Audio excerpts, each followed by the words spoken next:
What's up guys, this is Chris for Hand of the Week number 3. Let's go. So just to give you an idea, how do I deal with hands before I actually review them? I don't go all the way to the end. I just, click through real quick. And actually I do not see what happens. I don't see if anyone wins or if anyone loses. I don't see the ending. This is a student of mine that I am going to review 4 hands of, and that's pretty much it. Let's go. This is on 16NL in Poker Stars, as far as I've been told. So we got early position opener, which is standard. That's 3 big blinds, 48 cents. We want to just flat with 7s, which is fine. Board comes King 7, 3, 2 diamonds. Now, what can he bet here with? First thing, he can have Ace King, King Queen, King Jack, King 10, which is into the opening range of a normal, regular player. We do not have any more information. Again, this is hand in a vacuum. So with that said, other things that he might have is Ace Queen, Ace Jack, Ace 10, diamonds, and all the Broadway diamonds basically.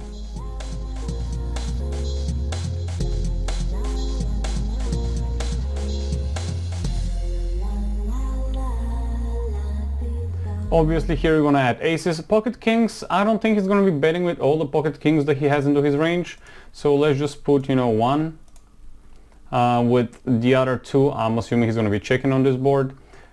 We don't know, I'm just guessing. King Queen, I don't think he has at all, because that's kind of a, he doesn't really open. But let's put actually, maybe he has King Queen as well. Actually, let's put half of the combos of King Queen, because I don't know if he's going to have all of them. So let's just put half. Yep, we're gonna put 6. Actually, let me just put the board. And that's pretty much it. I think he's gonna be continuing here with all the Broadway, like I said, flush draws. And that's pretty much, this is very flush draw heavy, as you can tell. Other things that he have is top pair with either top kicker or very good kicker, like a 10 and above. And that's pretty much it for this range, or an overpair. So with that said, where was that? Give me just 1 second. I think it was this. Yeah, so here basically it tells you how much of the time he's going to be having what exactly. So overpair 15% of the time, 1 pair, top pairs, 27 combos, and so on and so forth. Here it tells you how many combos does he have from the specific hand strength. So anyways, here he bets. We're gonna call. We want to keep the flush draw in. We want to keep, obviously every now and then he's gonna have kings here, but we want to keep the ace king, the king queen, the king jack, the king 10. We don't want to basically give away our position, because once you raise, you're like a sniper. Once you shoot, you review your position. So if you raise here, turn, he will be checking most likely. Maybe he's gonna call, maybe he won't if he has a weaker hand like king 10, king jack maybe, or a flush draw. This is considering we raise here, he calls, and on the turn he checks and we bet. So he's gonna be folding quite a bunch. So this is why I wanna keep him into betting. He has a strong range. Obviously he always gonna have a top pair or a nuts flush draw, maybe overcard to the flush draw, because it's ace queen, ace jack, ace 10. That's a good call for my student. Jack comes in, that's great. It doesn't really complete anything, doesn't complete the flush draw, which is good.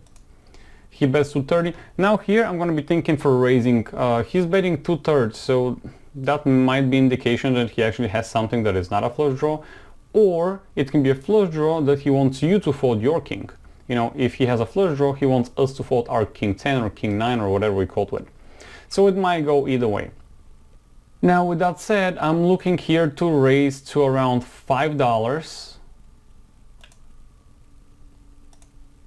To around $5 or $6 or something of that nature. So he's gonna be left, he's gonna have about $14 left into his stack, this is the active stack.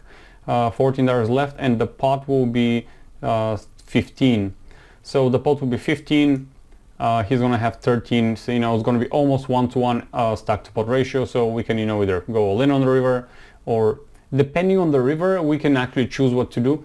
If a flush draw hits, most likely if we raise here, he's gonna be calling, and when he calls he's gonna be checking the river, which is great, because once he checks the river, we decide what to do. If the flush draw hit, we can check back, or we can bet small, or we can bet big, or we can do whatever we want because we're in position. If we just opt to call here, now we still don't know what we're against. Are we versus top pair, you know, ace king, or queen king, or jack king? Are we versus a flush draw? We don't know. Also, if we call here and he has a flush draw, he might not triple barrel with the flush draw. He has a flush draw with a good shot if he has ace queen, ace 10, or king 10, king queen, or queen 10. He got a good shot with the flush draw as well. So the range is still the same that I think he's barreling here with. It's exactly the same range, but I'm thinking we're gonna raise. We decide to call, which I do not like. I much rather raising here, because if the river is not a flush card, he will be definitely... If the river is not a flush card, he will be maybe not betting with a flush draw, you know, triple barrel. If it's a flush card, then we don't know what to do if he bets. If he has a flush, he's gonna bet. But if he has a top pair, top kicker, or top pair with a good kicker, or two pairs, maybe he has king jack, that flush is gonna scare him. So that's kind of a blocker card, you know, it's stop action card or whatever you wanna call it. If he doesn't have a flush, he has something good but not a flush. If the flush card comes, he might not give us enough money, as opposed to if we actually raise here and he's gonna call us with the two pair, with the top pair, and with the flush draws. So if we raise here, we do a stack leverage.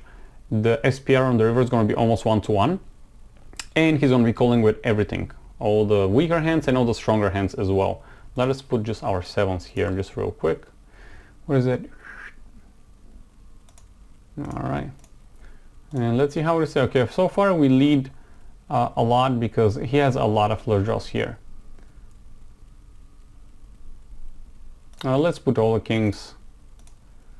Let's put all the kings, because they're just like, just 1-2 combos is not a big deal. I think some kings he's not going to be leading. Maybe he will be because there's a flush draw, I don't know. So here definitely raising. And now what do we do here? I would be raising here. There's nothing else. Let me just put the river. Yeah, so basically we lose to, he doesn't have jacks, I don't think, so we lose only to kings. I don't see anything else. We beat everything else. I don't think he's going to be triple. I don't think it's going to be triple barreling all of the flush draws. So let's remove some.